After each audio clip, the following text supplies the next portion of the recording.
Coucou mes petits meeples, bonjour aux parents, mais surtout, coucou les enfants. Aujourd'hui, c'est une sélection de jeux pour vous. C'est une sélection de jeux pour enfants qu'on va vous présenter directement, Alex et moi. Salut!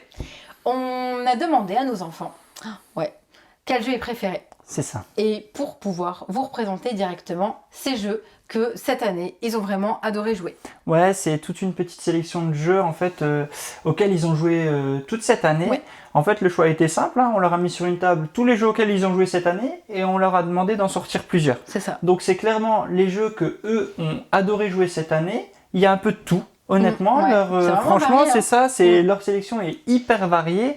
Il y a tout, il y a des jeux à communication, il y a des jeux un peu plus stratégiques, il y a des jeux plus ou moins longs, plus ou moins c'est ça. matériels. C'est vrai, franchement, il y a un peu de tout, donc je suis content de leur sélection, super fier, parce que franchement, il y a de tout, et il y en a pour tous les goûts, donc je pense franchement que normalement, vous devriez vous y retrouver.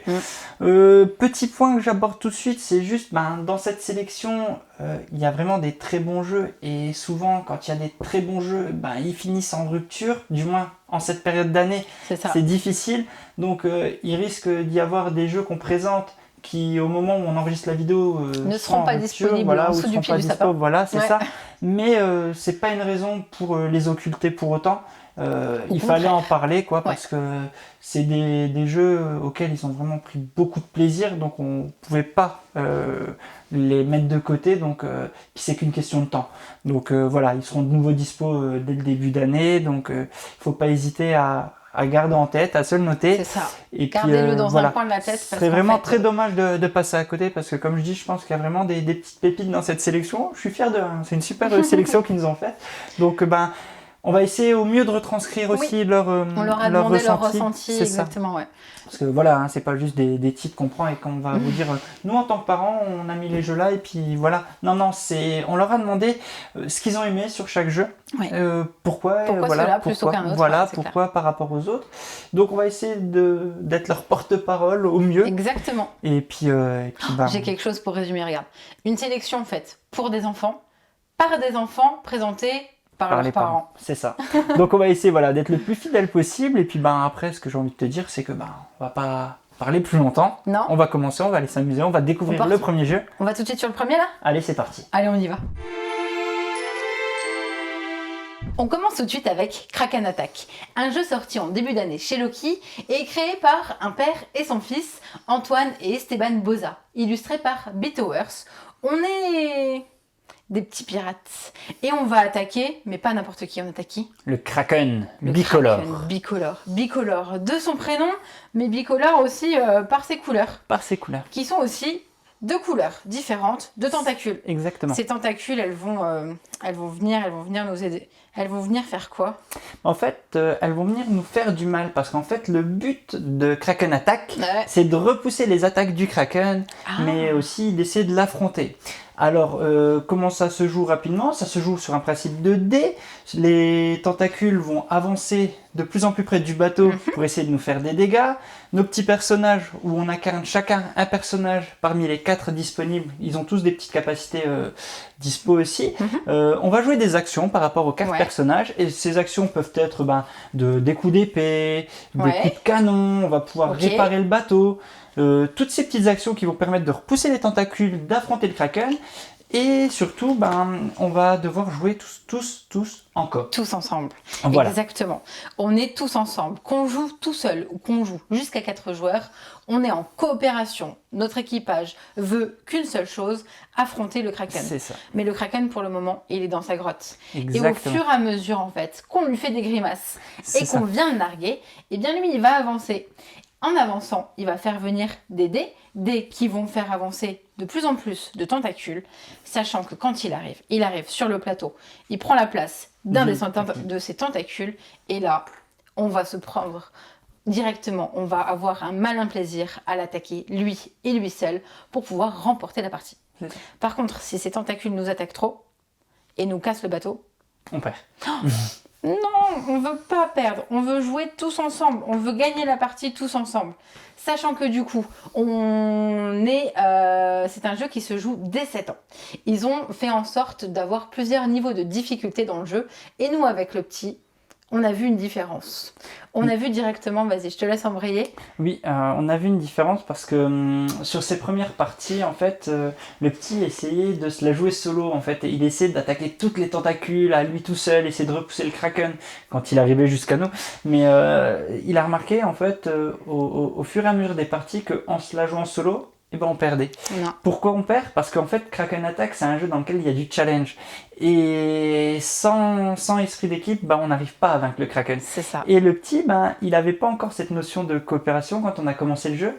Je précise, il a commencé à 5 ans le jeu, alors que le jeu, voilà, il est à partir de 7. Mais ça prouve bien qu'il a su s'y faire, parce que maintenant, il y joue parfaitement, il n'y a aucun problème. Mais voilà, il n'avait pas encore cette notion de jeu coop et d'apprendre à s'écouter, en fait. Et c'est ça qu'il a réussi à assimiler. Au fil des parties, il a vu que il fallait écouter l'autre, écouter son frère, écouter les gens avec qui il joue. Et franchement, c'est ça ce que j'ai beaucoup apprécié, c'est de voir son évolution en tant que joueur. Grâce à Kraken Attack, j'ai vu son évolution et il a appris la coop avec Kraken Attack. Je peux le dire clairement, c'est Kraken Attack qui lui a appris la coop. Et c'est ça que j'ai adoré. Parce que derrière ces mécanismes qui sont simples, c'est des cartes, des actions qui se jouent avec des pictos, des dés qu'on lance avec des faces. En fait, il y a quand même vraiment une belle profondeur de jeu et ça permet plein de choses pour les enfants. Comme je dis, la coop, l'esprit d'équipe. Exact.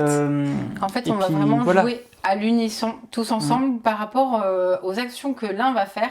L'autre, il va lui dire « Attention, t'as telle carte, mais regarde, moi, je vais pouvoir attaquer tel tentacule, etc. » Et comme tu dis, le fait de s'écouter, ça va nous permettre d'aller plus loin dans la partie et forcément de réussir à gagner tous ensemble.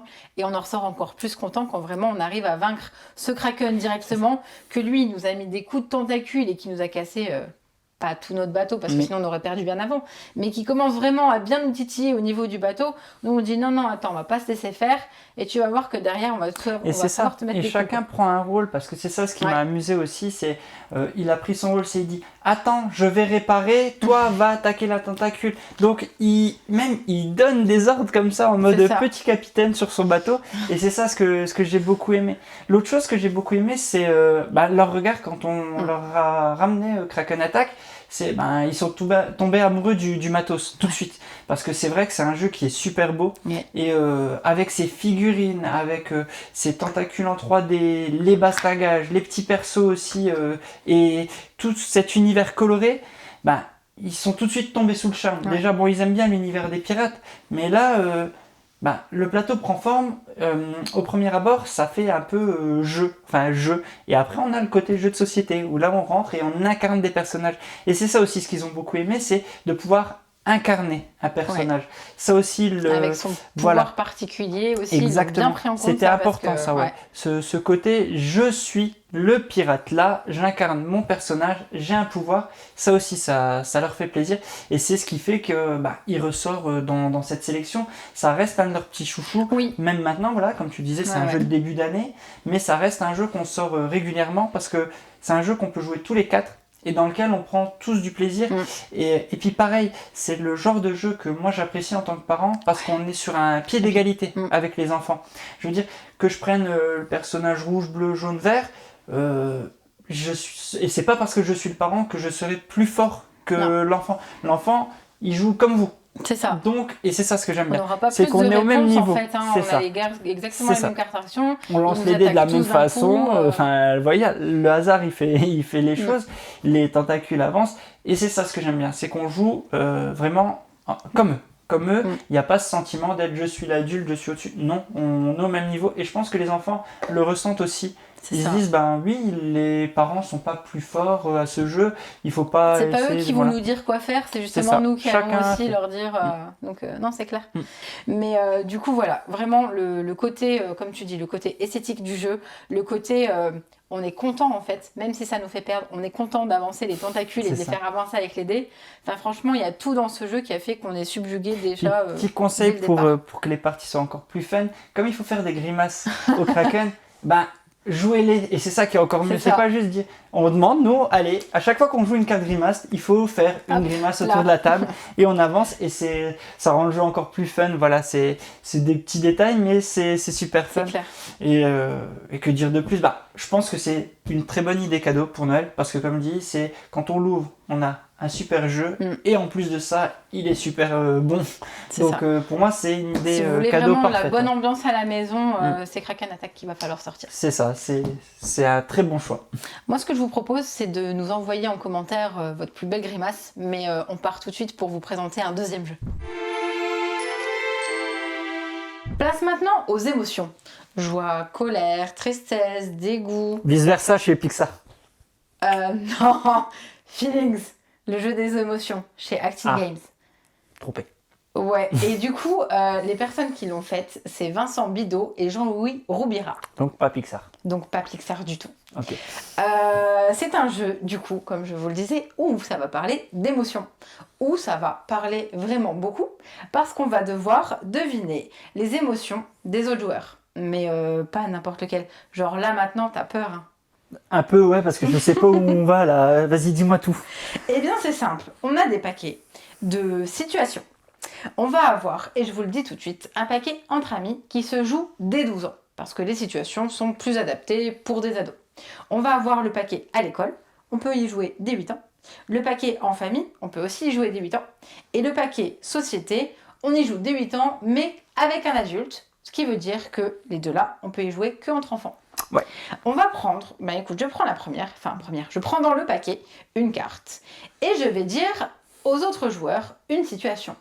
Je vais dire, tes camarades t'imposent de jouer au jeu de ballon. Oh, j'aime pas ça. Du coup, tu vas prendre tes cartes directement. Et par rapport aux émotions qui sont pour le moment autour de la piste, tu vas dire celle que tu ressens. Tous les joueurs vont ainsi choisir directement l'émotion qu'ils souhaitent et interroger au fur et à mesure chaque joueur. Donc là, je vais par exemple penser qu'Alex a dit... il a dit joie, lui. Ça correspond, donc c'est bien ça. Toi, t'aurais voulu des cours de ballon. Là. Exactement, que ça, c'est possible.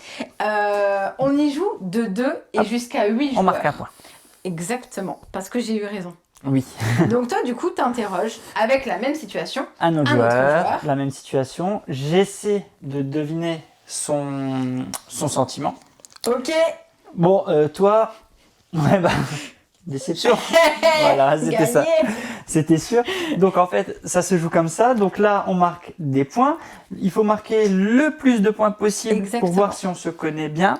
Parce qu'à la fin de la partie, une fois qu'on a résolu 8 situations, on regarde dans un petit tableau qui est derrière le livret. Et le principe, c'est de se retrouver dans la plus haute colonne. Voilà. Et plus on est les méga forts. Et les enfants, ce qu'ils aiment beaucoup là-dedans, c'est justement d'essayer de trouver ce à quoi les autres pensent. Directement. Enfin, ressentent pour le coup. Ressentent plutôt que pensent. Exactement. T'as les bons mots. Hein. J'avoue que c'est plus le grand qui préfère celui-là. Parce que notre petit, justement, il est timide. Mais c'est l'avantage, et c'est ce que moi, en tant que maman, j'aime bien, c'est que du coup, ça va le faire parler directement sur ses émotions, qu'il fait pas spécialement à la maison lorsqu'on lui demande « Qu'est-ce que t'as fait à l'école? C'était bien? T'as joué avec quoi? T'as joué à quoi ?» Et là, directement, les situations, il y a vraiment des situations pour tout, pour la vie de tous les jours, du coup, dans tous les domaines qu'on vient d'aborder, mais qui n'est pas un mais. On y joue, donc comme je le disais, dès 8 ans. C'est possible, on a déjà joué, les enfants ont joué entre enfants, justement, avec des copains. Et c'est là aussi qu'on s'est rendu compte que le grand, finalement, quand il était dans un mouvement où il était, lui, entre guillemets, maître de jeu directement avec les autres, en disant, on a la même place quand on est en situation, quand on pose la question ou quand on répond, on a tout le temps la même place parce qu'on est tout le temps tous interrogés. On a tout le temps tous le choix. Et du coup, on se sent vraiment bien impliqué dans le jeu. Et ça, c'est vraiment ce qu'il a bien aimé. C'est ça. Eux, voilà, ils aiment beaucoup, voilà, comme tu dis, de pouvoir partager sur les émotions. Moi, en tant que parent, ce que j'aime beaucoup, c'est que les situations décrites ici, et là je suis tombé sur une, c'est pour ça que je fais l'aparté, peuvent être vraiment très sérieuses. C'est vraiment un jeu, ça reste un jeu, C'est ça. mais il y a certaines situations qui peuvent permettre d'aborder des sujets qu'on n'aurait pas, comme tu dis, forcément abordés. Je pense là, on en voit une, hein. Des élèves t'invitent à jouer au jeu du foulard. La hantise de tout parent. De tout parent, ouais. Donc là, par cet intermédiaire de la carte, ça peut donner l'occasion d'aborder le sujet, parce que ils vont peut-être pas le savoir ce que c'est, et on peut leur expliquer les choses. Et ça évite que d'arriver comme ça, but en blanc, en disant alors, tu sais ce que c'est? Non, on arrive, on amène le truc par l'intermédiaire du jeu. Ça reste un jeu, c'est plus facile à lui expliquer parce qu'on est dans un jeu, et je pense qu'ils sont plus à l'écoute aussi. Dans ce cadre de jeu, en fait, ce qui permet de faciliter les échanges. Et c'est ce que j'aime beaucoup dans Feelings, c'est que ça facilite les échanges, on reste dans le cadre d'un jeu, les enfants sont plus à l'écoute. Ouais. Et c'est ça, ouais, c'est vraiment ce côté jeu. Et comme c'est un jeu et que c'est sympa, et ben si justement il y a des situations qui vous donnent pas envie, vous n'avez pas envie d'en parler, vous n'avez pas envie d'y répondre, et ben vous prenez celle que vous voulez en fait. Parce que c'est justement le but, c'est de pouvoir faire ce qu'on a envie et de parler ce dont on a envie. Moi ce que j'aime beaucoup aussi, et là c'est plus le côté vendeuse à la boutique, mais en même temps surtout maman, c'est que quand je le propose justement à des parents ou à des professeurs ou à des éducateurs, je vends vraiment le mérite du côté on parle, on induit directement, on va par le jeu avoir la conversation, avoir la cohésion, parce que des fois avoir un groupe qui s'écoute, avoir un groupe qui au lieu de dire de se moquer ah toi tu penses si, non justement rebondir sur ouais mais regarde j'ai eu juste parce que j'ai trouvé ce qu'il avait pensé. Donc c'est vraiment tout un... Je sais être à l'écoute de l'autre en fait. Et c'est ça leur apprend aussi à essayer d'interpréter les réactions de l'autre en fait. De se dire ah donc lui il aurait peut-être eu peur sur cette situation.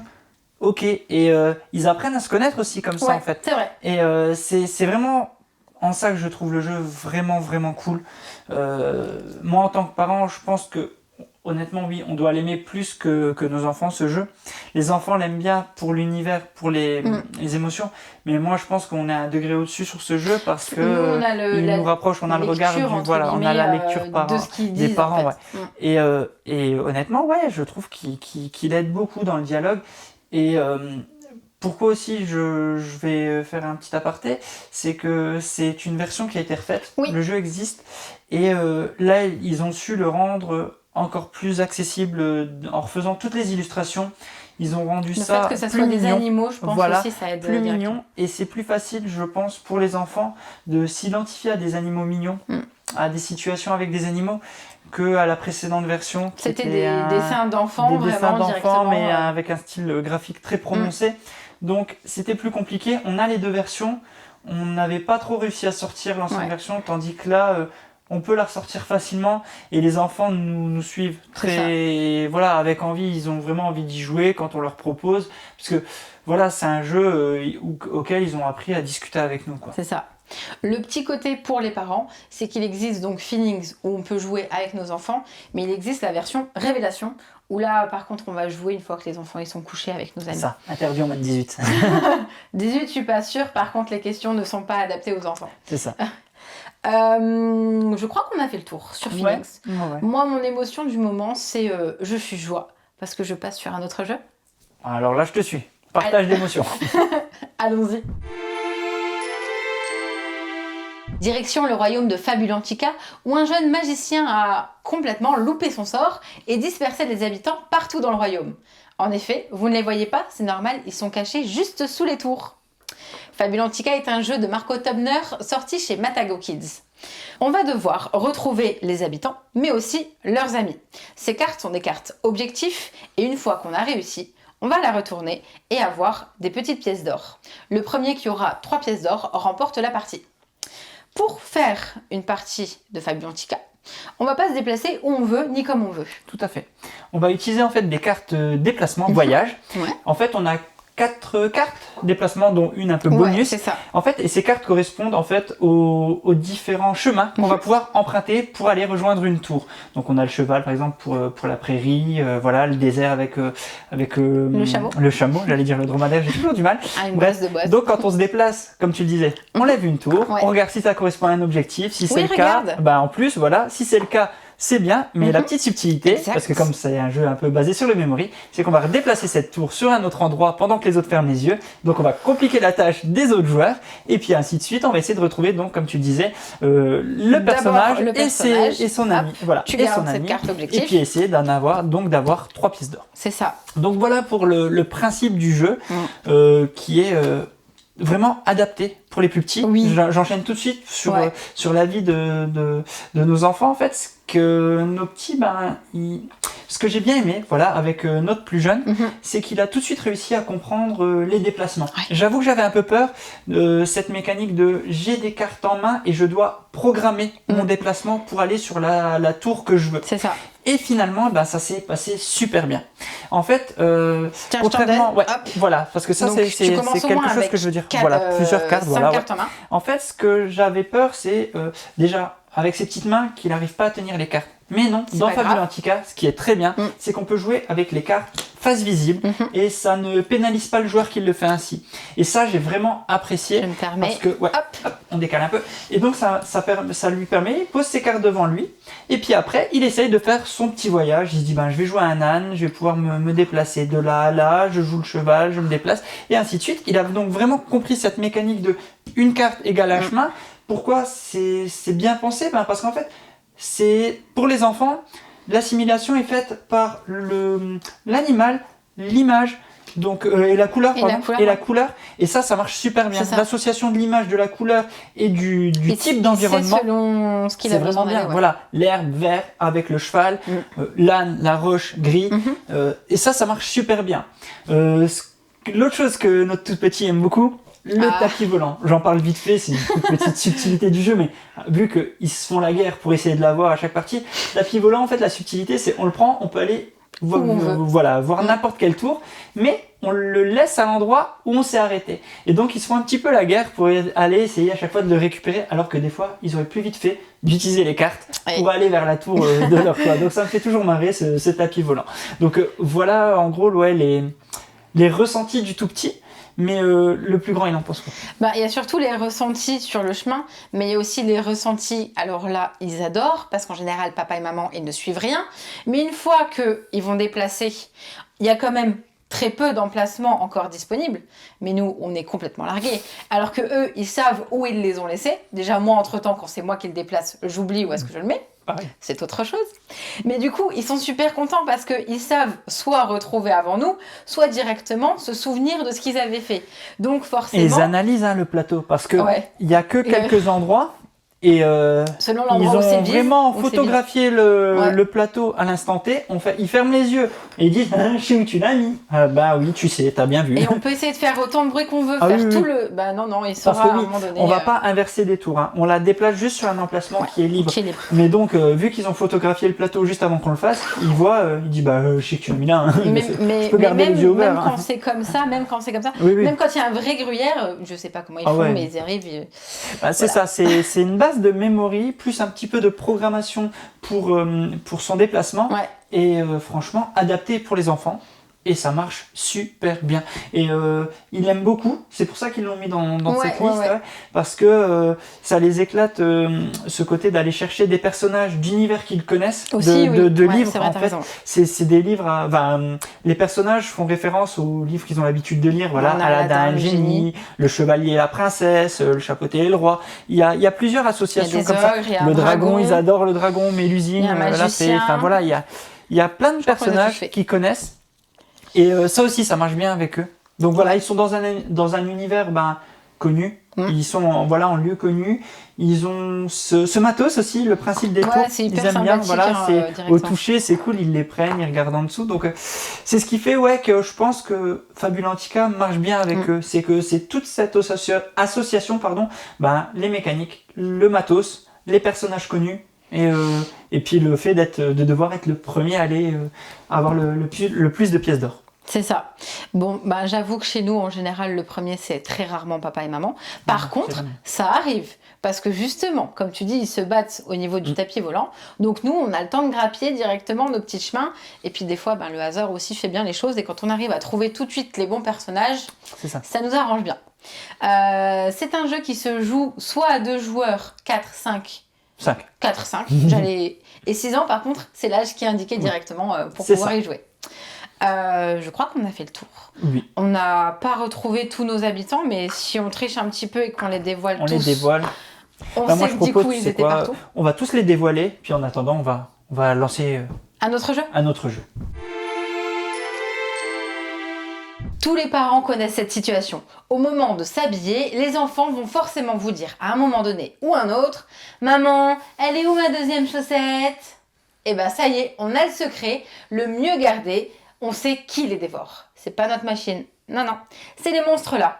Et dans la chasse aux chaussettes, on va incarner des elfes qui vont aller à grand renfort de rangement, ranger nos chaussettes et retrouver les 3 paires pour gagner la partie. Dans la chasse aux chaussettes, on est donc des elfes et on va se déplacer partout dans la pièce pour retrouver nos rangements. Rangements, une fois qu'on les a trouvés, on va pouvoir aller piocher des chaussettes dans ce petit sachet là directement et essayer d'avoir une paire. Donc pour faire, eh bien, je vais me déplacer. Je vais aller pas jusqu'où je veux, je peux aller jusqu'à 3. Ah bah, génial. J'ai retrouvé pile mon coffre directement de chaussettes.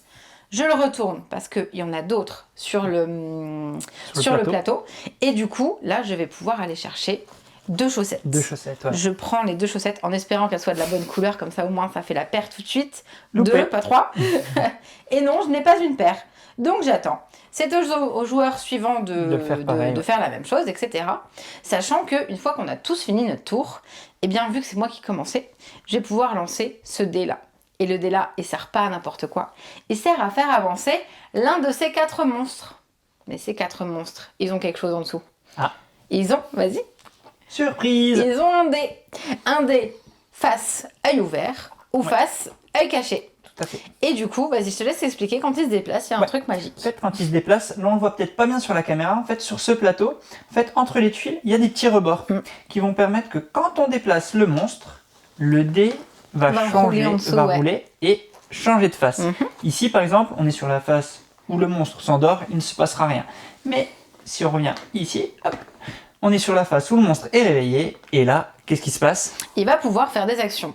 Donc du coup, le joueur qui est en train de jouer le monstre vraiment, va pouvoir aller piocher, par exemple, une chaussette chez ce joueur-là. En l'occurrence, là, c'est moi, donc je vais pas aller venir vers moi normalement, mais c'est pas grave. Et je vais prendre une chaussette que je mets dans son antre-là, parce que les autres joueurs vont pouvoir venir la prendre. On va pouvoir rejouer, mais si l'œil est fermé. Donc voilà, une toute première explication de la chasse aux chaussettes. Oui, pourquoi ça, c'est vraiment pour une première partie, parce qu'en fait, le principe et le gros kiff de la chasse aux chaussettes, c'est qu'en fait, on va avoir des pièces qui se cachent en dessous du plateau. Et au fur et à mesure de nos parties, on va pouvoir ouvrir parce qu'en fait, on a fait en sorte de ne pas vous spoiler. Ouais. Parce qu'en fait, la grosse surprise de la chasse aux chaussettes... Elle se passe là-dedans. C'est ça. C'est un jeu évolutif, en fait. Ouais. C'est ça tout le secret de ce jeu. C'est que c'est un jeu évolutif, en fait. Et à la fin de chaque partie, le grand gagnant va avoir le droit de coller des chaussettes dans ses pièces tout au long de cette petite spirale. Et en fait, à chaque fois qu'on va arriver devant une porte qui correspond à chacune des pièces de la maison, le garage, la cuisine, le salon, on va pouvoir révéler ce qui s'y trouve à l'intérieur. Oui. Bon, là, je le fais parce que je sais qu'il n'y a plus rien. On peut vous montrer parce qu'il n'y a plus rien. On l'a déjà fait. Donc, on peut vous montrer. Mais donc, à l'intérieur, s'y trouvent de nouvelles règles de jeu. Exactement. De nouveautés par rapport aux personnages. Je reste hyper vague exprès. Plein de choses. Je reste très, très vague, exprès. Beaucoup de choses à découvrir. Et c'est là vraiment tout l'attrait du jeu. C'est qu'en fait, dans un premier temps, l'explication du jeu va vous paraître simple, mais après il y a tout ce côté malin, et on comprend le fait d'incarner un elfe, petit lutin, je ne sais pas trop, mais on comprend vraiment les pouvoirs qui vont découler directement des actions qu'on aura prises.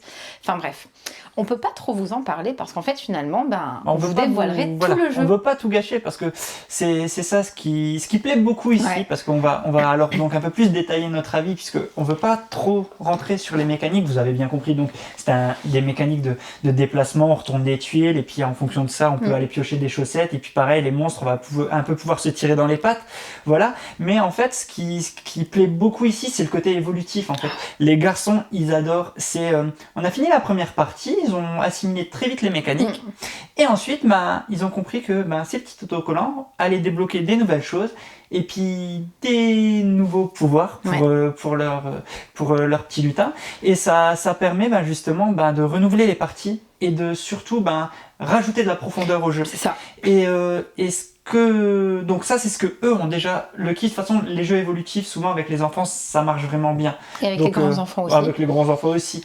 le truc des parents c'est que là il faut un petit peu les freiner, parce que si on les écoute on fait tout le jeu en une soirée. Donc là on leur a dit doucement, calmez-vous, on joue un peu. Mais ce que nous aussi on aime bien en fait, c'est moi en tout cas ce que j'ai beaucoup aimé sur la chasse aux chaussettes, c'est dur à dire, c'est en fait c'est un jeu évolutif mais progressif aussi. C'est-à-dire la première partie a des mécaniques très très très très simples. Parce qu'on découvre juste la façon de faire. On découvre les déplacements, le fait de récupérer les chaussettes. Voilà, on découvre les mécaniques aussi du monstre. Donc le jeu est hyper accessible aux tout petits aussi. Oui. Et c'est ça ce que j'ai beaucoup aimé. C'est en termes d'assimilation de règles, le petit, il y a eu 3 choses à apprendre et il les a comprises. Et maintenant on peut passer à la suite. On n'est pas arrivé avec un jeu où il y a beaucoup de choses à assimiler. Les explications viennent c'est ça ce que j'ai beaucoup aimé, c'est que ça vient. C'est progressif, et ce que j'aime beaucoup, c'est aussi quand on va dévoiler de nouvelles pièces, ces règles vont ajouter donc une couche supplémentaire de règles, mais elles vont pas venir se superposer. Ouais, se superposer. Toutes les pièces ne vont pas s'ajouter les unes sur les autres. On va ensuite, dans les parties, on va choisir en fait la pièce avec laquelle on veut jouer, les règles avec lesquelles on veut jouer. C'est-à-dire on veut jouer avec les règles du garage, on joue avec les règles du garage. On veut jouer avec la cuisine, on joue avec la cuisine. Et c'est ça, moi, ce que j'aime beaucoup dans ce jeu. C'est clair. Après là, nous, on n'a pas encore noté, mais on a vraiment chacun nos personnages. On aura chacun, on l'a pas noté, mais on sait déjà les noms qu'on leur a donnés. Et en fait, c'est ça. C'est trop rigolo parce que les illustrations sont faites le petit là, il ressemble du coup forcément. Notre petit dernier l'a pris lui tout de suite en priorité. Et en fait, du coup, les enfants vont pouvoir, avec ce qu'ils auront ajouté, s'identifier vraiment au personnage ou prendre ce qu'ils veulent vraiment eux directement. Ça sera leur et pouvoir garder leur personnage vraiment 100% à eux, comme tu dis. Ouais. Et puis ce qui leur plaît aussi beaucoup, c'est ces petits monstres en fait, parce que ils ont des formes rigolotes en fait, et ce qui est aussi assez malin, c'est vraiment ce côté de déplacement du dé. Ça leur a vraiment plu aussi, parce que là, les pions, ils ont chacun des couleurs, mais ce qui leur plaît le plus finalement, c'est les monstres, parce que les monstres, avec le dé, ils essayent d'aller chercher l'autre et d'aller un peu se tirer dans les pattes pour choper les chaussettes des autres joueurs. Et ça, ils aiment beaucoup en fait. Et c'est ce qui, au premier coup d'œil, c'est les illustres, l'univers aussi. Ça, c'est ce qui leur a plu aussi quand on leur a présenté le jeu. Ils ont rapidement accroché à l'univers, aux figurines. Et puis après, au fait que ça soit un jeu évolutif. Le fait à chaque partie, on va faire venir ou faire changer des choses. Là, c'est vrai que c'est vraiment... Quand est-ce qu'on refait une chasse aux chaussettes ? C'est clair. Je sais pas si on l'a dit, c'est un jeu pour dès l'âge de 6 ans, 6 ans et plus, donc de 2 à 4. Voilà, c'est les parties sont plutôt rapides. Les parties, je revois, j'essaie de pas mélanger trop les infos. C'est des parties plutôt rapides, comme tu dis, de 15 à 20 minutes à peu près. C'est un jeu chez Lifestyle Board Games. Exact. C'est des auteurs. C'est autrices. Russes, les illustratrices aussi. C'est un jeu vraiment qui a été créé directement en Russie, qui vient de Russie et qui a été traduit pour être amené en France directement avec la branche française. D'accord, ok. Et qui est vraiment, moi je suis Je trouve ce petit côté enfantin, mais pas trop directement. On est pris dedans et en fait finalement, est très sympa. Finalement les chaussettes elles sont mignonnes, on aurait bien envie d'avoir les mêmes. Dernier point que je vais ajouter aussi, c'est un jeu qui vient de sortir. Donc celui-là vous pouvez le retrouver sous le sapin. Donc ça qui fait aussi plaisir, c'est que franchement on le conseille nous aussi en tant que parents, ça peut aussi vraiment marquer le coup parce que celui-là il est dispo, donc n'hésitez pas. Et puis je pense vraiment aussi qu'il va faire parler de lui parce que le jeu, comme dit, il est progressif et ça je pense que c'est très intéressant quand on est parent d'avoir des jeux qui peuvent s'adapter à la progression de l'enfant et ça c'est vraiment cool. J'ai d'ailleurs, pour rebondir sur ce que tu viens de dire, eu déjà des retours en boutique et c'est pas parce que le graphisme est enfantin que c'est un jeu qui fait bébé. Attention. Vraiment attention à ça, c'est parce que les graphismes c'est un parti pris, parce que c'est un jeu pour enfants, mais ça veut pas dire qu'il n'est pas intelligent. Bien loin de là en fait. Oui, voilà, il faut pas assimiler c'est tout mignon, c'est pour les tout petits. Non, c'est pas pour les tout petits. C'est justement l'intérêt du côté évolutif du jeu. La première partie est très simple. Elle est très simple. Mais c'est pas pour autant que les enfants prennent pas de plaisir. Au contraire, ils ont kiffé, ils ont tout de suite compris, ils sont contents d'assimiler et ils sont encore plus contents quand on rajoute des choses. Ah, il y a ça qui va avoir, machin. Donc non, il faut, voilà, c'était juste ce que je voulais redire tout de suite. Moi, c'est tout. Je crois que on a retrouvé nos chaussettes. Bon, on est au chaud. On est au chaud et on va pouvoir continuer sur un autre jeu. On enchaîne tout de suite avec La Maison des Souris, un jeu d'Élodie Clément et Théo Rivière, illustré par Jonathan Auconte, sorti chez Gigamic. C'est un jeu où on voit forcément une maison. C'est donc la maison des souris. Donc nous, notre but, ça va être de regarder ce qui s'y passe. Regarder ce qui s'y passe parce que les petites chippies, elles nous ont dérobé des objets du quotidien et du coup, nous, on aimerait bien pouvoir les retrouver. Donc notre but, ça va être de faire quoi pour jouer? En fait, on va commencer par fermer cette maison. Hop, on va fermer cette maison et on va prendre des jetons qui correspondent aux objets du quotidien. Comme tu disais, là, on prend les objets verts qui correspondent au niveau simple. Donc je les prends, je les mets. Alors pendant que tu fais ça, il y a donc plusieurs niveaux, vu qu'on vient de vous le dire. Et selon les pièces avec lesquelles on va jouer, on va pouvoir jouer plus ou moins compliqué. Sachant que c'est un jeu qui se joue dès 5 ans, on va pouvoir compliquer un petit peu le jeu au fur et à mesure. Donc on a mis les pièces dedans, on a mis les pièces. Qu'est-ce qu'on fait ensuite? On va prendre cette petite lampe, on va l'allumer, ça dure 30 secondes, et là, en coop, tous ensemble, on va regarder par ces fenêtres pour essayer de retrouver tous les objets et essayer de mémoriser dans quelle pièce ils se trouvent, avec quel autre objet ils sont, toutes ces petites choses, sur quelle face, selon la difficulté, sur quelle face ils sont posés. Donc parce que à la suite donc de cette phase d'observation, on va devoir répondre à des questions. Donc on allume la lumière, on regarde, j'ai la clé dans la salle à manger, on voit, les boutons. On a 30 secondes. C'est la salle à manger, je crois. Donc voilà, l'idée, on peut tourner un plateau, exactement. Les petits joueurs vont regarder dans les fenêtres, chacun y va, essaye de mémoriser. Et une fois que la lampe s'est éteinte, on va devoir répondre à ce plateau question. Sur ce plateau, pas de texte. C'est ça qui est génial et qui est hyper accessible pour les tout petits. Donc sur ce plateau, en fait, on va devoir répondre à différentes questions. On retourne des jetons. Qu'on aura mis aléatoirement. On les prend aléatoirement au début de la manche. Et on va devoir répondre à la question. Est-ce que les Legos se trouvent dans la pièce rose? Je ne sais pas. On va pas regarder. On va d'abord répondre. Bon, j'avoue, on n'a pas regardé. Oui, pardon. Oui, elle dévoile déjà en fait la solution. Donc en fait, on répond à ces questions. Là, c'est est-ce que les alliances, dans quelle pièce se trouvent les alliances? Et on répond à l'aide de ces petits jetons. Donc on prend, on dit non, oui ou non. Oui, enfin là, pour le coup, on va dire peut-être dans le salon. J'avoue que j'ai pas regardé. Je regarde pas, je le fais comme ça. Là, il n'y était pas, par exemple. Ici, est-ce que ces deux objets étaient ensemble? Et ici, est-ce que quel objet est dans la salle de bain? Quels objets? Par exemple, on peut dire ces deux-là étaient dispo dans la salle de bain. Donc ensuite, on enlève le couvercle, normalement pour vérifier. On vérifie. Maintenant. Voilà, on vérifie. En fonction de ça, on progresse sur la piste de score, si on a les bonnes réponses, bien entendu. Je crois que là, c'est pas trop le cas, mais c'est pas grave. C'est pas le cas, puisqu'on l'a fait vraiment très vite. Ensuite, ce qu'on fait, on récupère les jetons et on passe à une deuxième manche. On change les questions, on reprend des nouveaux jetons, et ainsi de suite, pendant 4 manches. C'est ça, parce que les petites souris vont aller jusqu'à 4. Donc, pendant ces... ce que je disais tout à l'heure, c'est sur ce plateau, ce que j'aime beaucoup, c'est qu'il n'y a pas de texte. ce qui permet que les tout petits peuvent jouer aussi sans avoir papa, maman ils peuvent à côté. répondre. Voilà, ils n'ont pas besoin qu'on leur lise la question pour y répondre. Et ça, je trouve ça super malin. C'est ce qui m'a tout de suite plu dans ce jeu. À chaque niveau de difficulté, Oui. ça se corse parce Oui. qu'il va falloir se souvenir de différentes faces, ouais. choses. Par contre, tous les plateaux sont vraiment faits de façon à ce que l'enfant puisse comprendre directement, sachant qu'il n'y a pas de souci. C'est écrit dans la règle si vraiment l'adulte doit relire la question, mais on comprend en fait. Normalement, il n'y a pas je pense besoin. que directement. L'association est logique. Voilà, c'est vraiment très très très bien pensé.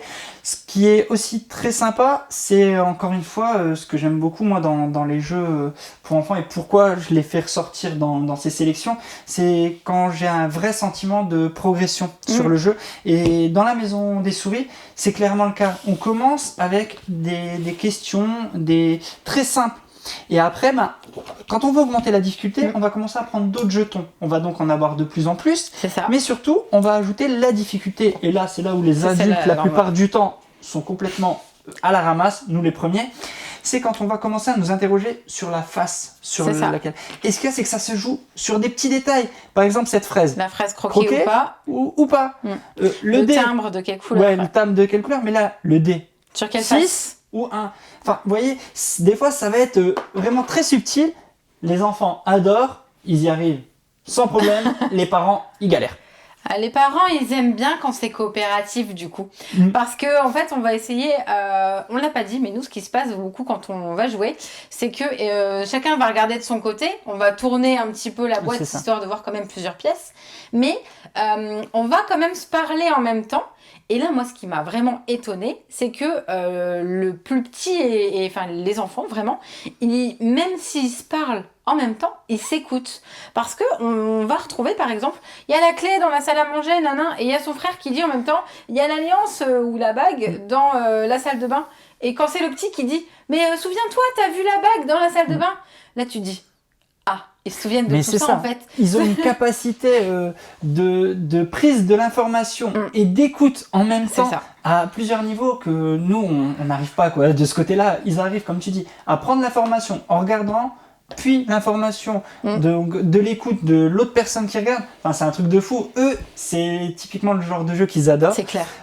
Comme ils aiment vraiment le côté course en fait. Voilà, avec c'est la ça. Lampe aussi. Ouais, ça aussi, ils se chamaillent un petit peu pour savoir qui c'est qui va allumer la lampe et la poser dessus. Ça, c'est vrai.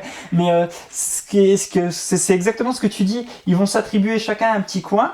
Ils vont regarder et puis chacun va avoir un peu son rôle quoi. Et puis après on tourne un petit peu, mais ils vont essayer que chacun gère une pièce pour ensuite essayer de répondre au mieux aux questions. C'est ça.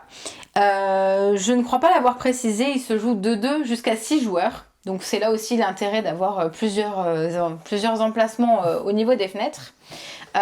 Il se joue super facilement. Oui. En général, les enfants font donc les 4 manches, mais soit vont vouloir faire plus compliqué, soit vont en refaire une autre. Et puis, comme on dit, en fait, on peut même les laisser jouer directement pendant qu'on est en train de faire à manger à côté, parce qu'ils ont clairement pas besoin. Ils sont clairement autonomes sur ce genre de jeu. Ouais. Pour le coup, nous, on est pile la famille où c'est papa et maman qui vont les embêter parce qu'ils vont dire « T'es sûr, tu l'as pas vu là ?» Alors qu'en fait, ils les ont dit en erreur complètement. C'est ça. Ce qui a aussi tapé encore une fois tout de suite dans l'œil, c'est le matos. Je me permets parce que c'est encore une fois tout est fait à l'intérieur. Ça aussi. Il y aura juste à ranger et retourner. Mais c'est surtout quand on leur a présenté le jeu, en fait, on arrive, c'est une boîte. Ah, c'est une maison, c'est chouette. Mais en fait, la boîte, c'est le jeu. Et là, c'est parti. Ils étaient fans. C'est en 3D. Les jetons, ils sont en bois. Au toucher, c'est super agréable. La petite lampe fait bien le taf parce que j'avais un petit peu peur que on voit pas assez. On n'est pas obligé de se mettre dans le noir pour qu'elle fasse le taf et qu'elle éclaire les pièces. Hein. Vous pouvez jouer en lumière normale. Il n'y a pas de souci. Elle fera vraiment le job et puis elle éclairera les parties qu'il faut. Donc, le matos, franchement, il est excellent. C'est clair. Cette idée, comme je me répète, je sais, mais cette idée de ne pas avoir mis de texte, c'est aussi excellent. Ça permet vraiment que les enfants puissent s'y mettre dès les plus jeunes. Ça, c'est top. Et c'est ce qui en fait un vrai coup de cœur, moi aussi en tant que parent. Et je vais tout de suite le dire, c'est un de mes coups de cœur perso de l'année en termes de jeux enfants. C'est mon cœur balance entre deux jeux cette année en jeu enfant. Hein, Le deuxième, il arrive juste derrière. Deuxième, il arrive juste après. Et ce qui est marrant, c'est que c'est le même auteur, c'est encore une fois Théo Rivière. Mais mes deux coups de cœur cette année sur les jeux enfants, c'est La Maison des Souris et Détective Charlie, dont on va parler dans quelques instants. Et franchement, moi, j'aimerais beaucoup qu'il remporte un prix cette année, notamment l'As d'Or, l'As d'Or enfant. J'aimerais vraiment parce que je pense qu'il le mérite et ouais, c'est des réels coups de cœur et là j'en parle avec amour parce que c'est du kiff et puis les enfants ont aussi beaucoup aimé et ça m'a vraiment fait plaisir de les voir jouer à ces deux jeux. Hein. J'ai élargi pour le coup. De toute façon Théo, tu m'en voudras pas, les deux jeux sont de toi. Donc tu vois, c'est ça que j'adore vraiment. J'adore ces deux jeux et j'espère vraiment qu'ils vont aller loin. C'est vrai, tu le dis depuis le début, que t'aimes vraiment beaucoup et que du coup, on croise les doigts, sans trop croiser parce que finalement on y croit. Mais je pense que, vu que tu viens de dire tout ton amour sur La Maison des Souris, on peut enchaîner directement sur le deuxième de Théo Rivière. On passe sur Détective Charlie. Allez, on y va. Nous voici maintenant à Mystèreville, la ville de tous les mystères, mais surtout la ville où il se passe beaucoup trop de bêtises. Tellement de bêtises qu'on a besoin d'une détective. Pour gérer tout ça, Détective Charlie. Détective Charlie, c'est un jeu créé par Théo Rivière, sorti chez Loki, dans lequel on va résoudre des enquêtes. 6 au total.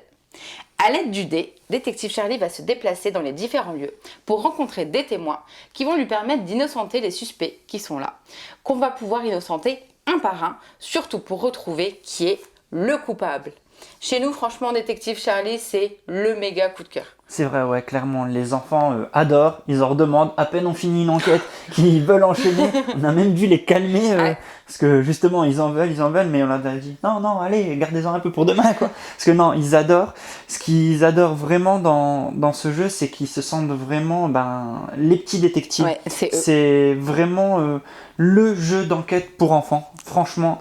Nous, on a eu la chance, en fait, et c'est ça ce que j'ai adoré, c'est que ils ont des âges différents. Oui. Et le plus grand maintenant a assimilé la lecture, le tout petit pas encore. Et c'est ça ce que j'ai adoré parce que finalement on n'a pas besoin de les aider. Ils ont été solo, on a été juste spectateurs de leur enquête. Ouais. Et c'est le grand qui fait la lecture des différentes cartes et qui fait la lecture au tout petit. Et ça, franchement, j'ai adoré. Je trouve ça tellement mignon. Enfin, le tout petit, il écoute son frère comme s'il faisait la lecture de son histoire le soir.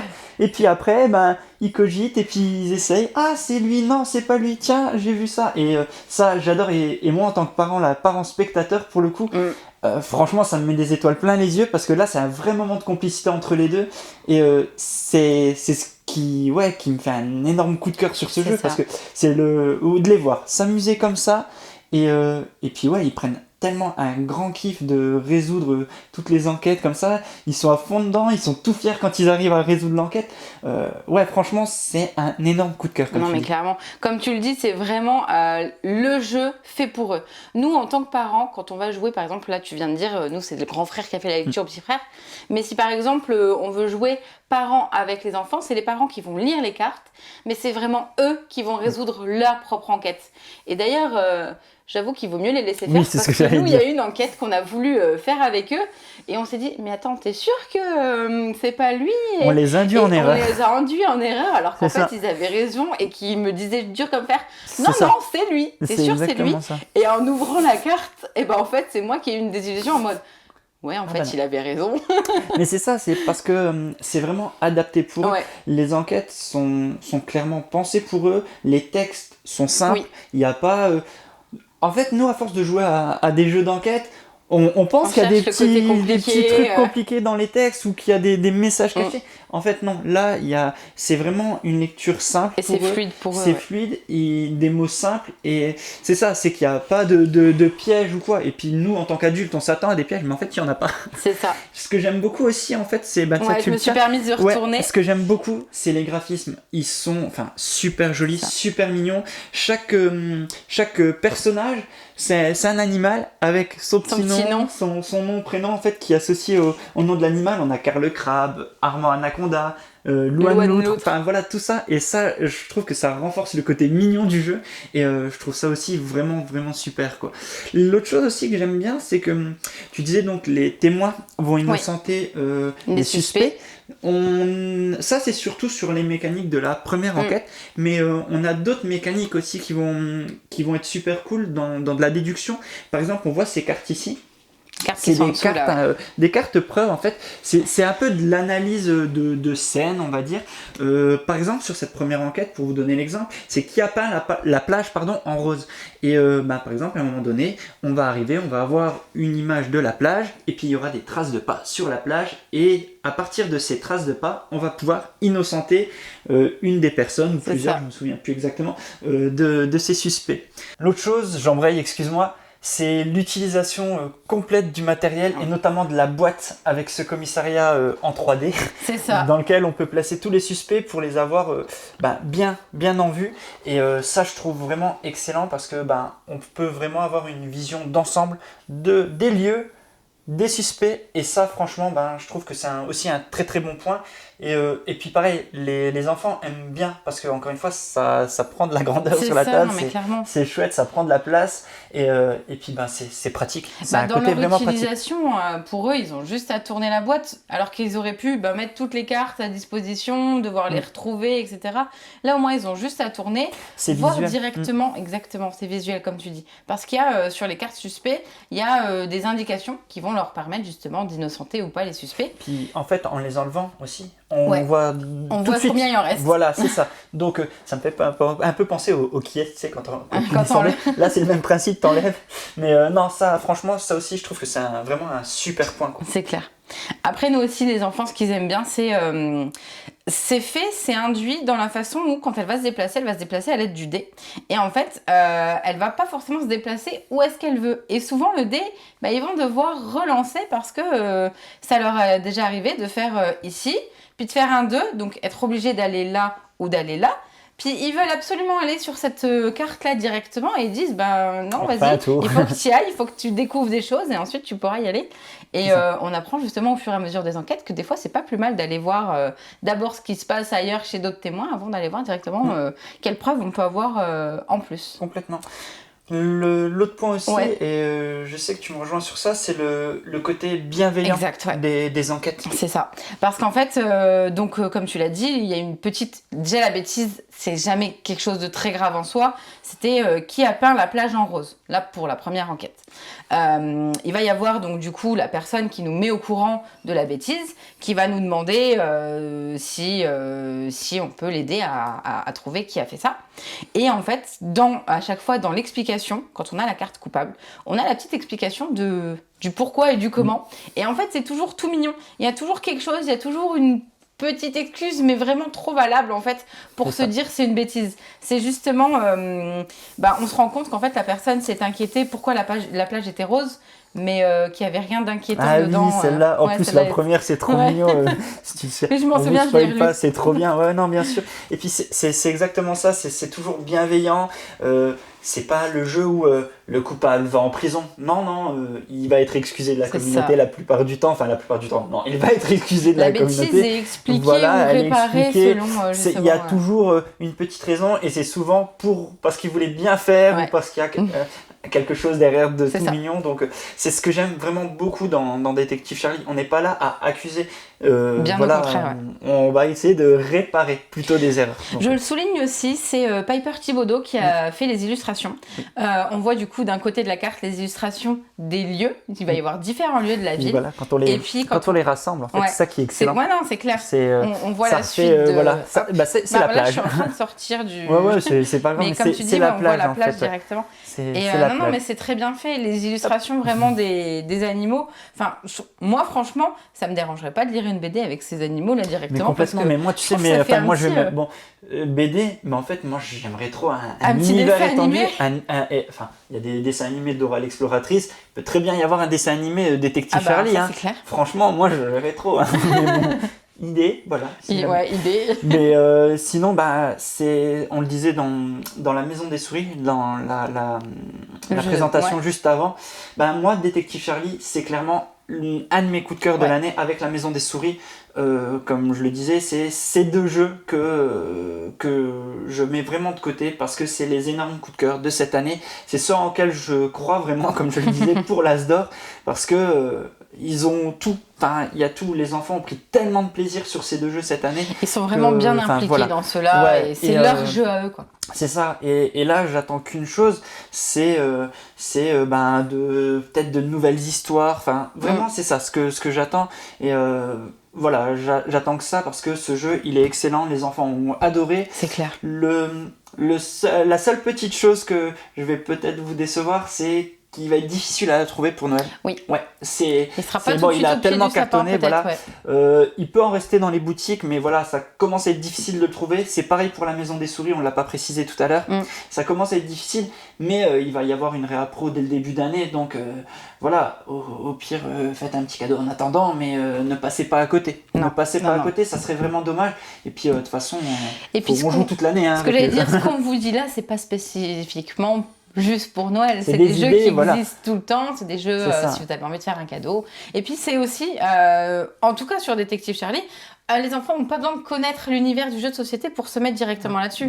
Il n'y a vraiment pas besoin d'avoir une idée déjà des mécanismes, etc. Et savoir se déplacer à l'aide d'un dé, c'est tout. Enfin voilà. Après c'est de la déduction d'enfants, enfin c'est complètement accessible. Donc je ne l'avais pas précisé, vous l'aurez compris, c'est un jeu du coup en coopération, parce que forcément l'enquête doit être résolue par tout le monde, qui se joue soit tout seul, soit jusqu'à 5 personnes, et en général les parties durent une vingtaine de minutes, sachant que voilà, c'est toujours l'enfant qui fait son jeu. C'est noté 7 ans, mais comme dit, si l'enfant est dans un bon binôme, nous, à 5 ans, il joue parfaitement, et il fait l'enquête, et il n'est pas mis de côté, et puis il participe vraiment à l'enquête. En fait, le 7 ans, c'est surtout pour la lecture, mais voilà, il suffit qu'il ait un grand frère qui fasse la lecture, comme j'expliquais, ou le parent. Papa, maman. C'est accessible, clairement. Papa, maman, ou les grands-parents, ou tout le monde. Voilà, toute la famille peut être impliquée directement dans Détective Charlie. Et puis, je pense qu'on a fait le tour. Que le commissariat s'est vidé, on a retrouvé le coupable. C'est ça. Nous, on a retrouvé tous les coupables et... Donc, on peut enchaîner. Allez, à tout de suite. C'est le moment pour les enfants d'apprendre un nouveau métier, celui de paléontologue. Paléontologue, c'est ce qu'ils vont devenir en jouant à un dino rigolo sorti chez Happy Baobab. On a un site de fouilles dans lequel on va devoir extraire des fossiles pour reformer des dinosaures d'espèces bien connues. Ouais, tyrannosaures, stégosaures, diplodocus et triceratops. Et bien sûr... et des dinos rigolos. Parce qu'en fait, on va devoir, en reprenant leurs ossements, construire, donc là, une espèce bien connue. Le diplodocus. Ou alors, avec des ossements différents, en construire un dino rigolo. Un dino rigolo, voilà, c'est exactement ça. Si on récupère des fossiles qui proviennent de ces 4 espèces, on peut quand même reformer un dinosaure qui sera un dino rigolo. Il nous rapportera un tout petit peu moins de points en fin de partie. Mais ça reste fun parce qu'on se retrouve avec des dinos de forme bizarre, c'est super marrant. Donc voilà, on n'est pas obligé de reformer des dinos bien connus. C'est ça. On marque juste un certain nombre de points, donc 10 si vraiment on a un dinosaure d'une espèce bien précise. On va avoir des points en fin de partie. On a aussi en cours de partie des fossiles avec des événements qui vont nous permettre par exemple d'aller piocher chez notre voisin. Ouais, je précise celle-là parce que c'est celle que nous on adore. Je me permets d'intervenir. Comment on récupère les petits fossiles? Pas comme ça. Vous allez voir. Attention, ralenti. Atchoum! C'était triché, elle était toute seule. C'était simple. Parce qu'en fait, le but, c'est de ne pas faire tomber ces pierres quand on récupère. Donc allez, je me mets un petit peu de challenge. Prends celles qui sont en dessous là. Vas-y, voilà, tu m'en demandes beaucoup. Montre à quel point tes enfants sont... sont adroits. Allez, on y va. Allez, attention. Ça passe, non. Ça passe, non. Ça passe. Bien joué. Et ça passe. Donc voilà, c'est le principe du jeu. Donc on joue chacun notre tour, c'est ça, hein? Oui, exactement. Voilà. On va donc essayer de récupérer un des fossiles qui se trouve sous ces 4 sites, parce qu'ils sont là, ces sites de fouilles. C'est ça. Tout en évitant de faire tomber des pierres et à l'aide de cette petite pince. C'est ça. Donc soit la fouille est réussie, soit elle ne l'est pas et on remet les pierres pour le joueur d'après. Sachant que du coup, tu as la deuxième action, quand tu peux, de former un dinosaure pour marquer des points. À savoir donc, ce qui est plutôt bien fait aussi, c'est ce que j'aime beaucoup. Oui, c'est très bien fait même. C'est que c'est bien pensé, c'est que pour aider les enfants, en fait, à reformer des dinosaures de la même espèce, donc par exemple ici le stégosaure, ils sont tous avec un petit marqueur rouge dessus. Par exemple, là c'est la queue du T-Rex que tu as pris. Elle a Moi j'ai du jaune, toi t'as du rouge et du blanc. Celle-là, je sais plus. Ça doit être le Triceratops. Celle-là, je pense en blanche. Bah oui. Hop, je crois, oui.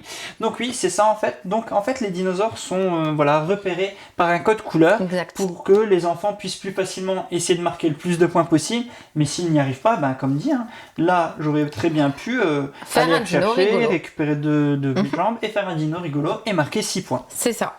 Tu as aussi des points en fin de partie en fait avec un regroupement d'ossements, avec les missions que tu auras réussi à faire et le principe c'est du coup de remporter un maximum de points, mais c'est surtout je crois en premier c'est de s'amuser. Ah ouais, c'est vraiment parce que vraiment sur celui-là en fait ce qui est dès la première partie c'est les enfants ils vont faire, les enfants comme les parents, on va être un maximum attentif à ce qu'on fait tout en même temps voulant embêter les autres en fait ça. Et du coup Atchoum, ouais, c'est ça. Combien de fois ils nous l'ont fait.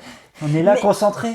Atchoum, mais non, toi j'arrive déjà pas comme ça. Mais c'est rigolo de les voir parce qu'en fait c'est indiqué, il est disponible. Non, on peut y jouer, ils ont indiqué dès 6 ans, de 2 jusqu'à 4 personnes et en général les parties durent moins d'une demi-heure.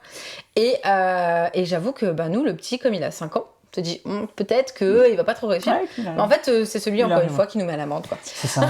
Il gère, et puis il a de la chance, et puis il voit ses trucs. Non, mais il le fait vachement bien parce que il le fait tranquillement. Il a le geste, il va le prendre, voilà, elle est tout en dessous, et il va avoir un petit mouvement directement précis, parce que c'est forcément, on a le temps qu'on veut pour pouvoir jouer. Et il y arrive, et puis il y arrive bien. Donc, il y arrive super bien. Ce que j'aime bien aussi, c'est que c'est... plus la partie avance, plus ça devient difficile parce qu'ils deviennent de plus en plus collés aux derniers fossiles qui restent. Et ça m'éclate parce que justement, plus on arrive, le joueur juste avant, il va venir, il va réussir à vous la sortir, vous le faites tomber, et puis on passe derrière, on n'a plus qu'à la récupérer et on gagne. Et c'est ça que j'aime bien aussi sur ce jeu. Donc les parties vont être rapides parce qu'en fait on va devoir, au bout de 5 dinosaures construits, donc que ce soit des dinos rigolos ou pas, de 5 dinosaures en tout, et non pas par personne, la partie s'arrête. Et il y a aussi une chose qu'on n'a pas précisée, mais en fait, vous le voyez peut-être pas assez bien, c'est la boîte. Directement, comme par hasard, qui est retournée. Et on a une petite feuille là qu'on aura froissée pour pouvoir avoir un sol instable. Ouais, pour avoir du relief sur le sol, parce que sinon, on a vous voyez, ces tuiles, en fait, c'est des tuiles de dino. Ce qui permet justement d'avoir un sol qui est complètement en relief. C'est une feuille, en fait, qu'on va froisser avant de faire la mise en place. Puis après, on retourne et puis hop, on a une mise en place qui est très facile à faire et c'est super sympa. Non, c'est clair. Il vient de sortir. Il vient de sortir. C'est le petit. Donc oui, on l'a mis dans cette sélection. Cette fois-ci, on peut pas dire on l'a mis parce que c'est le jeu qui est le plus sorti en 2020. Non, là on l'a mis parce qu'on vient de le découvrir. Parce que c'est le type de jeu qui nous amuse beaucoup. Voilà, c'est clairement le type de jeu. On sait qu'il va faire mouche chez nous et que ça va vraiment marcher. Et les enfants, réclament déjà beaucoup d'y jouer. Donc on voulait le mettre parce qu'en plus de ça, comme cette sélection mélange idées cadeaux et nos tops sur toute l'année, on s'est dit on va le mettre dedans parce que franchement on passe un super moment quand on y joue. Enfin c'est génial, moi je retombe en enfance avec ça parce que à mon époque il y a très très longtemps quand on avait le magazine Dinosaure, c'est toutes les semaines on recevait une partie d'un dinosaure. Un dinosaure, t'avais un Non, magazine. ils étaient déjà morts les dinosaures quand j'étais petit. Merci, c'est pas sympa. Et donc c'était super cool, moi j'adore en fait. Et puis on a le grand qui est fan de dinosaures, donc pour le coup c'est vrai que là, pile la cible et ça marche bien. C'est et puis clair. Ce côté 3D marche vraiment bien. Franchement, qui d'ailleurs on réussit à faire directement une fois qu'on leur explique qu'il faut mettre les deux parties pour que ça tienne sur les pattes. Ça y est, ils ont compris, il n'y a pas de souci. Il y avait une toute petite chose que je voulais souligner, c'est qu'en fait c'est genre de jeu qui n'a pas besoin d'être joueur. On peut jouer avec tout le monde, on peut inviter des amis qui ne connaissent pas forcément le jeu de société, mais aussi, ça y est, j'ai oublié. C'était le fait que s'ils peuvent être 2 joueurs, eux, quand maman est en train de faire la cuisine, eh bien, c'est pas un jeu où ils vont faire du bruit à côté. Ils vont s'occuper directement et vous avez le temps de faire ce que vous voulez faire directement, sachant qu'eux sont en train de s'amuser. Et ça, c'est vrai que ces genres de jeux, il faut bien le souligner parce que des fois, c'est intéressant de pouvoir faire son télétravail, par exemple, à côté ou quoi que ce soit. Eh bien, ils sont occupés, ils peuvent jouer eux directement. Ouais, tout à fait. Et puis, comme dit, c'est un parfait cadeau pour ce Noël parce que ça vient de sortir, donc c'est dispo. C'est fun et si vous avez des enfants qui aiment bien tout ce qui est dinosaures, qui aiment bien reconstruire des choses en même temps, manuel. Et puis c'est manuel, il faut faire preuve de précision. On retombe à l'époque du docteur Maboul.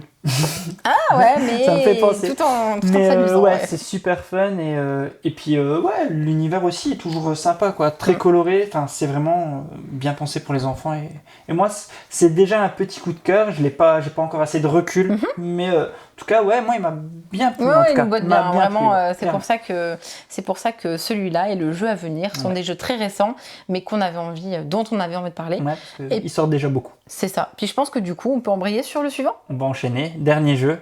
Dernier jeu de la Select. Allez, c'est parti. À tout de suite. Attention à ne pas vous prendre les pieds dans les trappes lorsque vous jouez à Patatrap Quest.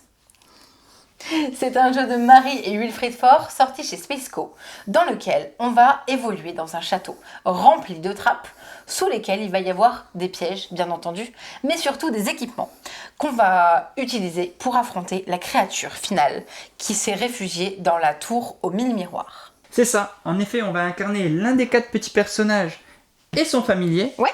Et on va devoir donc se balader dans ce château pour s'équiper afin d'aller affronter cette créature. Donc là, par exemple, pour cette créature, on voit qu'on a besoin soit d'une épée, soit d'un arc pour pouvoir la vaincre. Donc on va se balader dans le château à l'aide de ces 2 dés qu'on lance, un dé jaune, un dé argenté. Alors pour se déplacer, c'est super simple. Soit on prend la somme des 2 dés, et là donc ça ferait 3. Tu te déplacerais de 3, ou soit alors l'un, soit l'autre. Ok. Donc là, par exemple, je vais choisir 2, tout simplement. Donc je prends que le dé gris, je prends mon personnage, donc devant 1, 2, je m'arrête sur la tuile, je la soulève, et je regarde ce qui s'y passe. Et en plus, là, c'est génial, bien joué. Ce que je vous le montre, c'est une épée. Donc grâce à ça, je vais dans la réserve, je récupère une épée, je le mets sur mon personnage, et ainsi de suite. On continue le tour. Donc là, moi, je me suis arrêté là. Le joueur rouge va faire pareil, va lancer les dés, s'arrête là. Là, il dévoile, par exemple, une tour qui va l'envoyer ici dans la tour bleue. C'était la tour. C'était la tour jaune, excuse-moi. Donc là, ainsi de suite. Je continue exprès volontairement. Là, le gobelin. Le bouffon, le gobelin je l'appelle, le bouffon en fait. Oui, ils vont pas si loin, voilà. C'est autour. Hop. Ils se sont équipés entre temps, voilà, moi je me suis équipée. Donc ainsi de suite. Et au bout d'un moment, on va soit tomber sur le petit passage secret, on voit que j'ai préparé le jeu avant, parce qu'il est là. En effet. Voilà, le petit passage secret qui va permettre, je vois plus où il a la tuile, pardon, qui va permettre d'aller affronter ce monstre. Comment se passe l'affrontement ? C'est très simple. À ce moment-là, seul le joueur qui affronte le monstre récupère cette petite tuile. J'ai vu. Tu n'as pas vu. Là, regarde. S'il a l'équipement en question pour pouvoir l'affronter, ici, l'épée, il se défausse de son équipement, il remporte son duel, et il a déjà remporté l'un des 3 duels, parce qu'il lui en faut 3 pour remporter la partie. Ok. Il continue son combat. En fait, tant qu'il n'a pas été vaincu par le monstre, il continue. Donc là, je continue, je prends. Il me faudrait encore une épée. Je n'ai pas de quoi l'affronter, du moins le vaincre.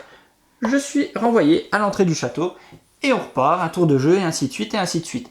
Le jeu se passe en 5 aventures. On va appeler ça comme ça, 5 aventures. Voilà. Il y a 5 aventures dans lesquelles on affronte 5 créatures. On a l'araignée. Oui, la toute première aventure directement. J'aime bien leur nom, ça me fait rire, ils sont trop bien trouvés. On a Michel le loup-garou, donc avec d'autres façons de les vaincre. Par exemple, lui, il a besoin d'ail, il y a des trésors, c'est vraiment évolutif aussi. Les trappes à chaque fois vont changer. Les trappes vont changer, ce qui s'y cache en dessous aussi. Donc là, on a Michel le loup-garou, on a Elvis le vampire, on a Smoke le dragon tout rouge qui est pour moi le boss final, si je dis pas de bêtises, celui qui me semble le plus compliqué, et Baba Kazoo le roi maudit. Donc tous ces sacré nom, en effet. Voilà, toutes ces créatures ont une façon, une mise en place différente, avec des tuiles différentes, des façons de les vaincre différentes. Voilà, il y a des mécaniques un tout petit peu différentes parce que l'araignée c'est un peu, on va dire, le tuto du jeu. Mais après, on va avoir par exemple, ce que je trouve sympa, c'est un trésor. Donc sous ce trésor, on va choisir soit de prendre une pièce d'argent, soit une pièce d'or. Et sous une autre tuile, on a un magasin, le marchand. Un marchand. Et lui, c'est chez ce marchand, on va pouvoir dépenser l'argent qu'on a trouvé dans les trésors pour pouvoir acheter de l'équipement. Et ça, je trouve ça c'est sympa aussi parce que ça amène une notion de commerce dans le jeu pour les plus jeunes et c'est super cool. Après, il y a aussi un petit principe du coup de memory par rapport à essayer de retenir où sont les équipements pour pouvoir aller les prendre le plus rapidement possible et aller affronter et forcément essayer d'être le grand vainqueur de la partie, sachant que comme tu le disais, les créatures qu'on va affronter vont être évolutives aussi dans la façon de jouer. Donc ça, c'est vraiment ce qui a fait qu'on encore une fois vous dise que ce jeu vient de sortir. On l'avoue. Mais c'est aussi ce qui fait qu'on l'a sélectionné directement dans notre top. Parce qu'en fait, c'est vraiment un jeu qui va nous permettre de jouer à plusieurs reprises. Là, les premières parties qu'on a pu faire, en effet, sur la créature, l'araignée, je cherchais le mot, mais c'est une araignée, va être plutôt facile à affronter. Parce que finalement, la seule complication, ça va être d'aller chercher les équipements, mais surtout d'aller les piquer aux autres joueurs. Et après, au fur et à mesure, comme tu dis, il y a la notion de commerce, il y a exactement... la sorcière avec ses chats. Par exemple, les chats, on récupère un petit jeton avec un chat, et comme si on tombe sur la sorcière est contente, elle nous dit on peut regarder ce qui se trouve sous un chat, et puis sous un chat, il n'y a pas toujours la même chose. Voilà. Et c'est tous ces petites choses-là, comme tu dis, qui sont sympas. Il y a aussi une notion, cette fois-ci, c'est pas un jeu d'équipe, comme vous l'avez compris. Il faut être le premier à vaincre le monstre, mais c'est vrai que je ne l'ai pas précisé, les équipements, ils sont pas en nombre illimité. Ah oui, bien sûr, c'est pour ça que je disais qu'on allait piquer. On fait une mise en place propre à chaque monstre. Par exemple, pour l'araignée, c'est 2 épées, 2 arcs. Une fois qu'il n'y a plus, qu'ils ne sont plus dans cette réserve, si un joueur tombe sur une trappe derrière laquelle il faut qu'il s'équipe, ce qu'il fait, c'est qu'il va se servir sur le plateau d'un autre joueur. Donc il y a aussi ce petit côté fourbe, on va se tirer un peu dans les pattes pour aller piquer à l'autre, parce que il suffit que je sache que là, j'ai besoin d'une épée. Tu sais du coup où aller la trouver, forcément. Puisque c'est déjà le 3e tour, je peux pas aller la prendre, mais par contre je vais aller ralentir l'autre joueur qui, toi, tu es la seule à avoir une épée. Je vais aller te la voler pour que tu puisses... Oui, de toute façon, c'est toujours à moi que tu voles les objets. Voilà. Donc, c'est facile. Donc l'idée, c'est ça, c'est qu'on peut ralentir les autres joueurs, on peut justement les embêter. Et c'est ça aussi ce que les enfants, ils aiment bien, parce que, par exemple, la partie qu'on a fait aujourd'hui, tout simplement... Eden, ça acharné sur moi. J'avais pas encore affronté une seule fois l'araignée. Je commençais à avoir un petit peu d'équipement, j'étais tout content, j'allais pouvoir aller l'affronter. Je pique à papa. J'y vais. Et puis après, ce qu'il fait aussi, c'est qu'il avance, il fait le combat, il regarde. Il nous dit aussi, c'est ça aussi, il commence à être un petit peu malin, il nous fait le, il nous dit, fait le coup. par exemple, là sur l'araignée. Là, c'est une épée. On lui dit, alors, c'est quoi il n'a pas le droit de dire. C'est l'arc. Et puis il nous le dit avec un grand sourire, alors que c'était l'épée, quoi. C'est l'arc, mais moi je vais aller chercher une épée. Voilà. Ah, d'accord. Merci, il commence déjà à nous faire des vrais coups bas comme ça. Bref, c'est un jeu que j'ai pris beaucoup de plaisir à découvrir, comme tu dis, les récents. Mais ce qui est sympa aussi... Le petit principe de scénario, ils ont déjà pu voir et comprendre directement comment ça jouait. Et oui, on veut vous en parler parce qu'il vient de sortir, parce que c'est idéal pour un cadeau de Noël. Il est dispo là. Voilà. Disponible, les enfants en général autour de 6 ans vont y jouer. Je crois que c'est 2-4 joueurs. Oui, c'est 2-4 joueurs. Donc encore une fois, c'est typiquement le genre de cadeau qu'on peut faire parce que je trouve que même en tant que parents ou grands-parents directement, quand on veut se mettre à jouer avec nos enfants, on peut clairement partir sur un patatrape quest parce que justement on va pouvoir apprendre les mécanismes du jeu directement en même temps avec eux. L'autre point que je voulais souligner, c'est que c'est encore une fois un jeu qui va se démarquer aussi lors de sa première mise en place. On a encore une fois un bel espace de jeu. On utilise encore une fois la boîte. C'est vrai que là, sur tous les jeux qu'on vous a présentés, nombreux sont ceux qui utilisent la boîte comme scène pour jouer, comme support. Et là aussi, tout de suite, disons-le, ça a de la gueule, quoi. Tout de suite, le matos se lève. Cette tour avec les miroirs, c'est des vrais miroirs. Enfin, c'est chouette, quoi. Donc... pareil, du bois, c'est encore une fois du matos de qualité et on le voit tout de suite quand on le pose sur la table, et les enfants ils sont pas dupes, quoi. Ils voient qu'il y a du matos de qualité, ça donne plus envie de jouer, clairement aussi. C'est clair. Mais je t'avoue que moi j'avais peur à la base avec les trappes, je me suis dit ça va donner quoi? Mais en fait ce principe, mais même c'est juste super marrant de se dire, c'est moi, je me mets dessus, allez hop, je saute dessus et je soulève la trappe. Ouais. Enfin, c'est super fun en fait, j'aime beaucoup la façon dont ils ont fait ça directement. Ouais. Et puis les illustres aussi sont super belles, c'est toujours proche des univers dont Wilfried et Marie-Fort ont l'habitude, je veux dire, on reste dans ce côté toujours mignon, là on est dans un univers un peu plus chevalier, château qu'on n'a pas dans un Fabulia, voilà ça. Mais on reste sur un côté mignon. Bref, voilà, c'était clairement un jeu qu'on voulait également vous conseiller, même si comme sur Dino Rigolo, on n'a pas encore le recul sur l'année nécessaire pour dire oui, on l'a sorti tant et tant de fois. Mais rien que là, sur ce mois de décembre, on l'a déjà beaucoup sorti.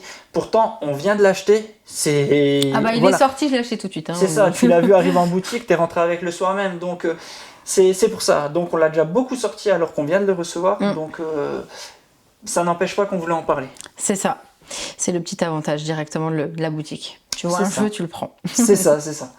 Je crois qu'on a fait le tour sur tous les jeux qu'on avait à présenter directement. On a fait le tour. Moi, je propose qu'on n'a plus qu'à passer à la conclusion. Exactement. Cette sélection de jeux pour enfants arrive à sa fin. J'espère que ça vous a plu. Nous, on s'est vraiment amusé à le faire. Carrément. D'ailleurs, tout de suite, je le souligne, les enfants aussi se sont amusés à vous les préparer. Oui. Parce que pour le coup, ils voulaient vraiment que je vous passe le mot. Celui-là, t'as bien dit que je l'aimais vraiment beaucoup parce que... Oui, ça leur tenait vraiment à cœur, qu'on vous les présente bien. Qu'on essaye de retranscrire leur intérêt qu'ils avaient pour le jeu. Vraiment, ils ont mis du cœur dans leur sélection. Ils avaient vraiment envie. Et c'est vrai que Léo, il nous a dit... Tu l'as bien mis celui-là? Oui, on l'a mis, t'inquiète pas, et tu vas en parler dans ta vidéo? Oui, donc on espère que peut-être l'un de ces jeux se trouve sous le sapin cette année pour vous, ou l'année prochaine, très bientôt. Très bientôt en tout cas. Mais comme tu dis, c'était un nouveau format aussi pour nous, ce format façon de faire directement. Voilà. On a un petit peu moins insisté sur les règles et beaucoup plus sur le ressenti parce que on pense que c'est important aussi, que c'est important aussi que vous compreniez pourquoi ces jeux ont été sélectionnés. S'il y a besoin de plus d'infos, n'hésitez pas à nous demander en commentaire. On se fera un plaisir de détailler peut-être un petit peu plus un point de règle qui pourrait ne pas être clair. Parce qu'on n'est pas rentré dans les règles. Mais voilà, je pense que... ça me fait penser. J'avais entendu ce petit bruit en direct. Comme on le dit tout le temps à chaque vidéo, n'hésitez pas à liker, vous abonner, partager parce que ça permet à la chaîne d'être de plus en plus connue et donc de pouvoir partager de plus en plus avec un plus grand nombre. Quand vous partagez, ça monte de plus en plus. C'est ça. Nos vidéos sont de plus en plus vues, mais surtout les jeux sont de plus en plus connus et ça va nous permettre aussi. Tout le monde aime les jeux de société. Et je pense que les enfants sont vraiment... Et un jour, les jeux de société domineront le monde. Oui, voilà.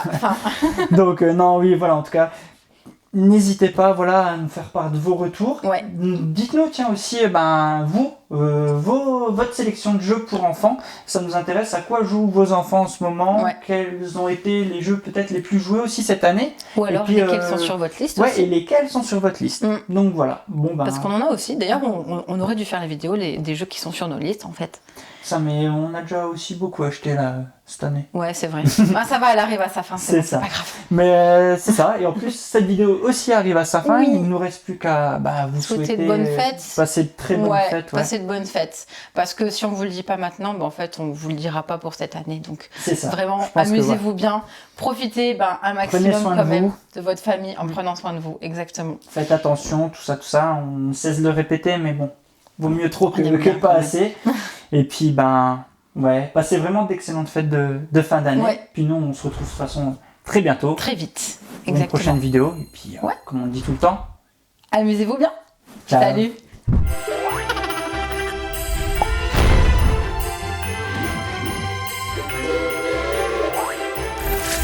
Allez, n'hésite pas à nous rejoindre sur YouTube.